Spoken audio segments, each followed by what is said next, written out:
Hi, everybody. Lucas and Cynthia with Hometown Hero. Thank you for joining us as always. And today we are talking about Georgia. So, tell us about the wonderful proposed regulations in Georgia, Cynthia. You seem so excited. I started to read the almost 100 pages of this thing, and 2 Celsiuses later, here we are. For the record, I got 2 phone calls while I was driving to work, so Lucas could tell me how long the regulations were. I don't understand why this needs to be 100 pages. You know what? This is a thing I always say. It never needs to be. If it's over like 3 or 4 pages, it's too long. There's just a land grab or a money grab or excessive regulation that do nothing to support consumer safety. 100 pages is crazy. It is crazy. So Georgia passed this law that they're going to regulate hemp-derived cannabinoids, and they put in all these rules. Everybody had a heart attack. Not everybody, but most people had a heart attack. Mostly the people that sell in the state of Georgia and people that sell into Georgia. And so then they had a comment period, which ended. I think the comment period was... Does Georgia have a legislative session coming up in January? Yeah. Are they biannual or annual? Annual. Okay. So anyway, they had a comment period after they announced the regulations. People sent in a bunch of stuff. And so what they did was, with the exception of one thing, they delayed everything until January 1st. They delayed implementation until January 1st. The only thing that they kept from the original, for now... So this isn't going to go through the legislative session? It already did. This passed. Okay. This is law. So they're now reviewing this because so many people commented and so many people had issues. Yeah, it's a bit of a shit show. Yeah. So whatever they come up with will then take effect January 1. But for now, the only thing that does stick, and we can talk about this for a minute, is state-approved testing labs. I hate this.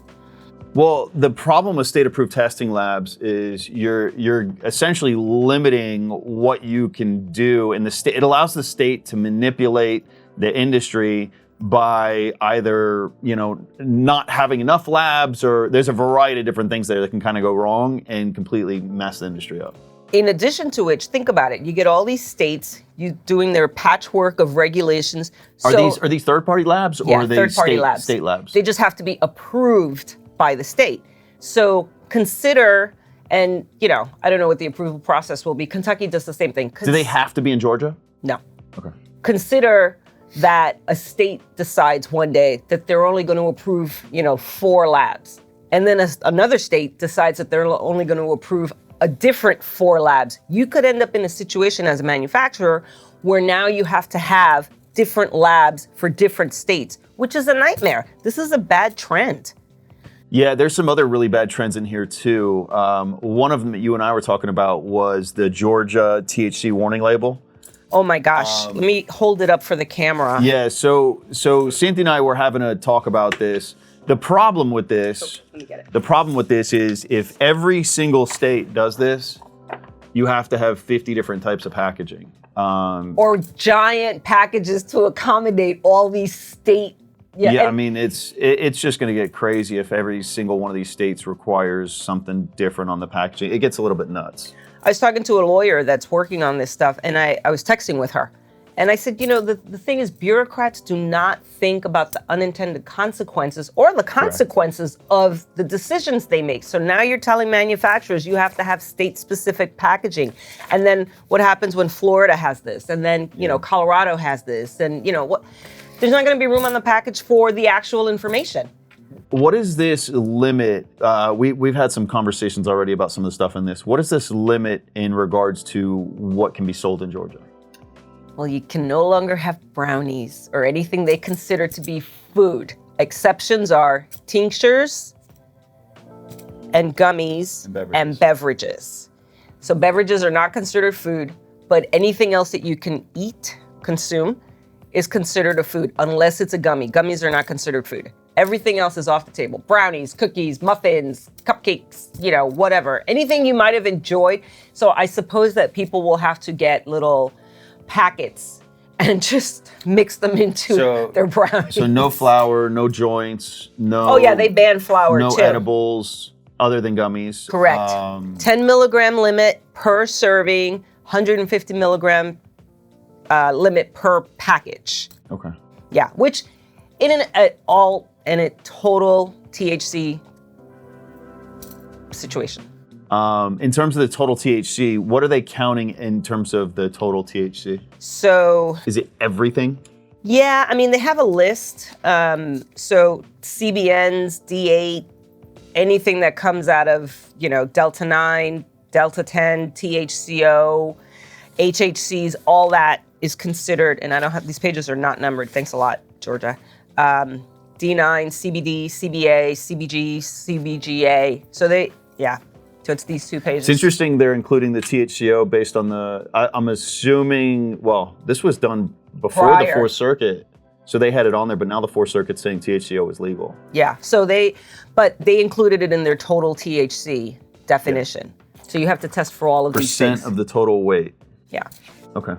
So, anyway, so Georgia has a lot of people, stressed out, waiting to see what's going to happen. It'll be whatever changes they make, and I don't know when the changes will be released, but they say that they will take effect January 1.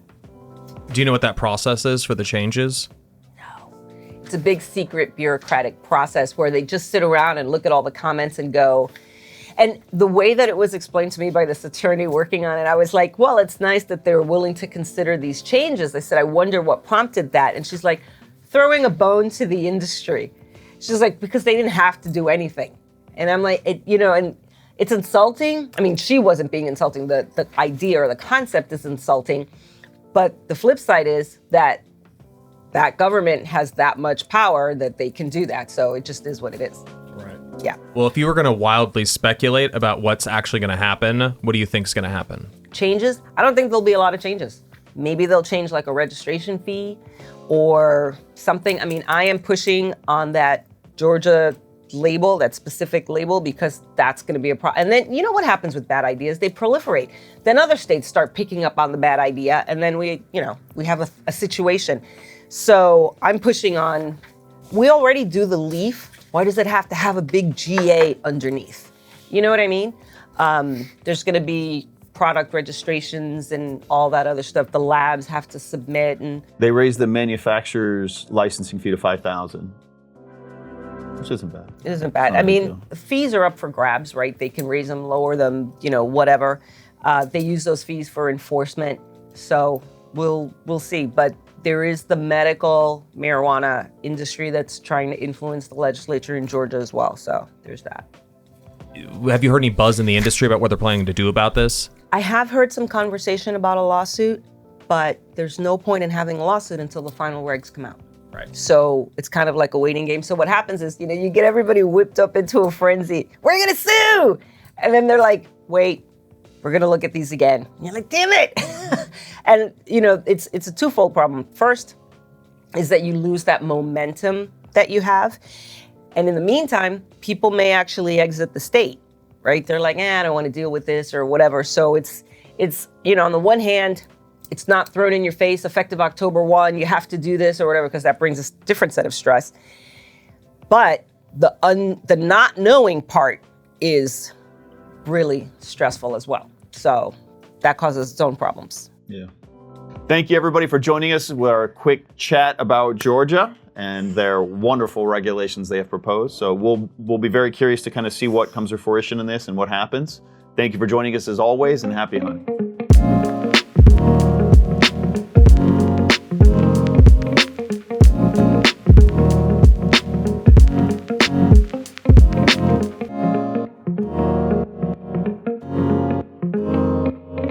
See the pained expression on his face?